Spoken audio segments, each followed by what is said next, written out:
புதுமை பித்தன் அவர்களின் சிறுகதை. கோபாலபுரம். கோபாலபுரம் ஒரு சிற்றூர்.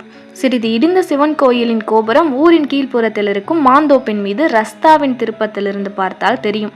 சாயங்காலத்தில், அதாவது அஸ்தமிக்கும் செங்கோலனான சூரியனின் கிரகணங்கள் மொட்டை கோபுரத்தின் மீதும் மாந்தோப்பின் மீதும் விழுந்து பளபளக்கும் சமயத்தில் நான் ஏன் சத்திரியனாக பிறந்திருக்க கூடாது என்று படும். ஊருக்கும் அந்த ரஸ்தாவுக்கும் ஏறக்குறைய அரை மைல் தூரம்தான் இருக்கும். கோபுரத்தை தவிர அங்கு மனித வாழ்வின் சின்னங்களை காண்பதே அருமை.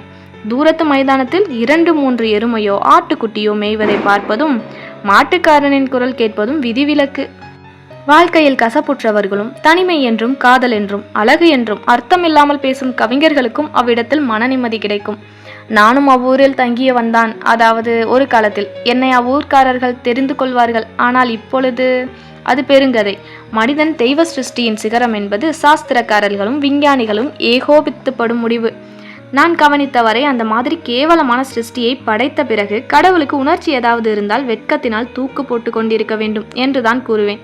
மனிதனாவது கடவுளாவது சேச்ச, சுத்த அபத்தம். இதில் தெய்வம் தன்னை வழிபட வேண்டும் என்று மனிதனை எதிர்பார்க்கிறதே, அதை போல் முட்டாள்தனம் வேறுண்டா? நான் மட்டும் கடவுளுக்காக இருந்தால் கட்டாயம் இந்த சிருஷ்டி தொழிலை நெடுங்காலத்திற்கு முன்பே விட்டுவிட்டு தூக்கு மாட்டியிருப்பேன். அன்றைக்கு நடந்ததெல்லாம் நேற்று நடந்த மாதிரி இருக்கிறது. அதற்கு முன்பு கோபாலபுரம் என்னமா இருந்தது? லட்சுமி ஒருத்தியே போதும், ஊர் நிறைந்தாற் போல் இருக்க. சாயங்காலத்திலே சிவன் கோயில் கிணற்றில் ஜலம் எடுக்க வரும்போது தமிழ் பெண்மையின் லட்சியம் சச்ச. அவளும் நாற்றம் எடுக்கும் தசை கூட்டம் தானே. பெண்மையாவது லட்சியமாவது. அவள் என்ன செய்வாள்? எப்பொழுதும் சிரித்த கண்கள், புன்னகையொளிந்த அதரங்கள். பண்ணையாரின் மகள் என்றால் கவலை என்னதாயிருக்கிறது?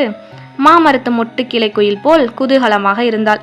குயில்களுக்கு தம் மோகன குரல் இன்பத்தால் மற்றவர் துன்பப்படுவது தெரியுமா? அப்படித்தான் அவளுக்கும்.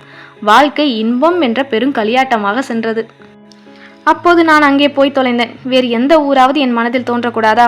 எவனோ ஒரு முட்டாள் வாழ்க்கை இன்பத்தின் சிகரத்தை அனுபவிக்க வேண்டுமானால் திருநெல்வேலி ஜில்லாவில் தாமிரபரணி கரையில் இருக்கும் சிற்றூர்களில் தங்க வேண்டும். அதிலும் முக்கியமாக கோபாலபுரத்தில் வாழ வேண்டும் என்று எழுதியிருந்தான். நானும் முட்டாள்தனமாக அங்கே சென்றேன். போன 1 மாசம் கொஞ்சம் கூட தலைகால் தெரியவில்லை. கோபாலபுரம் மோசமாக இருந்தது. கோபாலபுரம், அப்பப்பா, அதை நினைக்கும் பொழுதே சேச்சா, என்ன முட்டாள்தனம். பண்ணை ஐயரை போல சிநேகத்திற்கு நல்ல மனிதர் கிடையாது. அவருடன் பேசிக் கொண்டிருந்தால் என்ன சுவாரஸ்யம்?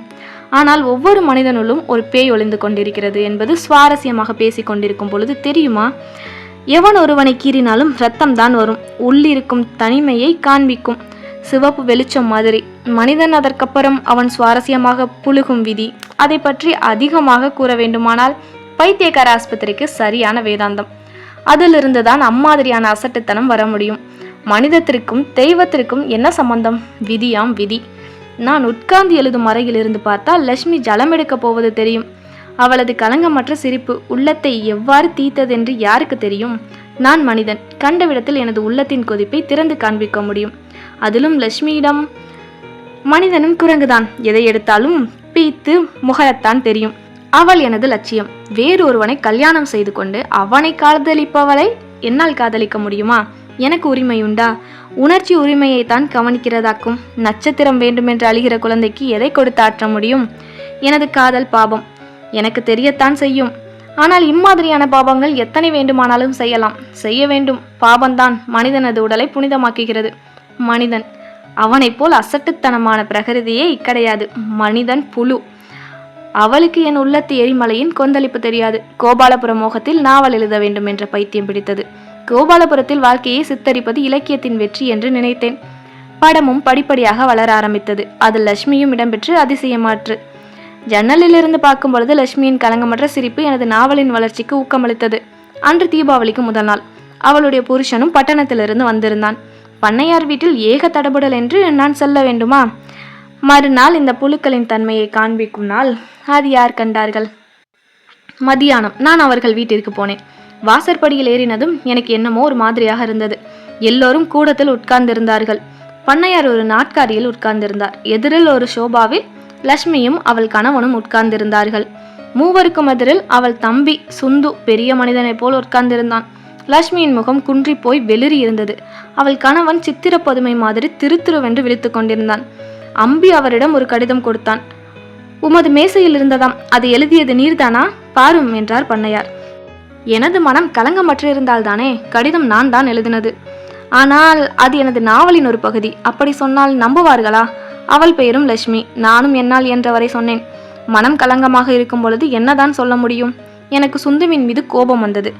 ஆனால் பண்ணையாருக்கும் அவருடைய மாப்பிள்ளைக்கும் லட்சுமியின் மீது சந்தேகம். என் முன்பே நாக்கில் நரம்பில்லாமல் பேசினார்கள். கண்கள் எரிக்குமானால் அவள் என்னை அன்று தீர்த்து விட்டு இருப்பாள். என் மனம் அவளை நோக்கி தகித்தது. அவள் உள்ளம் எனது செய்கையின் மீது கனன்று. அவள் மீது அபவாதம். காரணம் நான் தான், அதாவது ஓரளவில் நான். மறுநாள் அவள் பிரேதம் கிணற்றில் மிதந்தது. அவளது அசட்டுத்தனம்.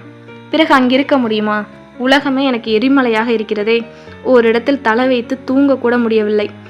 மறுபடியும் வந்தாகிவிட்டது. கோபாலபுரத்து கோபுரம் மாந்தோப்பிற்கு மேல் தெரிகிறது. ஊருக்குள் போக முடியுமா? அவளுடைய எண்ணம், மனம் எல்லாம் உடலை போல் மறைத்தன. மட்டும் ஏன் பேய் போல் அலைய வேண்டும்? அதுதான் விதி என்று சமாதானப்பட்டு கொள்ள வேண்டிய விஷயமாம். கோபாலபுரம் இப்போது பெயரை கேட்டாலே நடுங்குகிறதே. மறக்க முடியாத மனதின் பாறாங்கல் கோபாலபுரம்.